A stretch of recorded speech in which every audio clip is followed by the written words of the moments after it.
İmam Hüseyin İslamın ən böyük şəhidlərindən biri və Peyğəmbərimiz Həzrəti Məhəmmədin nəvəsidir.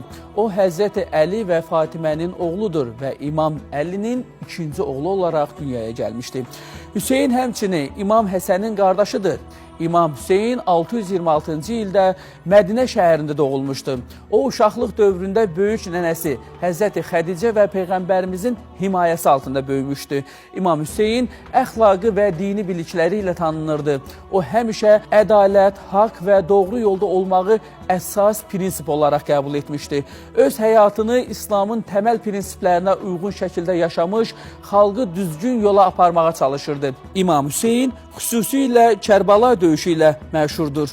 Kərbəla onun və yaxınlarının şəhid olduğu bir döyüşdür və İslam tarixində ən faciəli anlardan biri kimi qalır.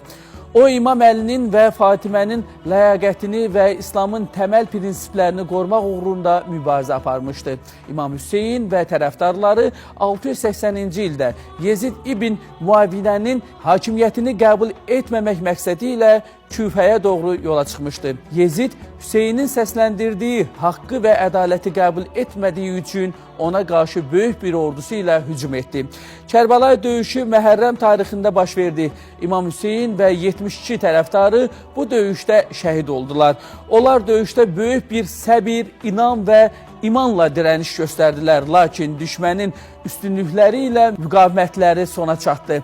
İmam Hüseyin şəhidliyi İslam dünyasında böyük bir travma yaratdı və ondan sonra da hər zaman haqqın, ədalətin və səbrin simvolu oldu. İmam Hüseynin kəlamları İslam dünyasında böyük bir əhəmiyyət kəsb edir və onun həyatına və mübarizəsinə olan dərin anlayışı əks etdirir. O deyirdi, əgər dünyada izzət istəyirsənsə, Allahın istədiyi yolda haqqı müdafiə edin. Bizim mübarizəmiz yalnız Allahın adına, haqqın adı uğrunda bir mübarizədir.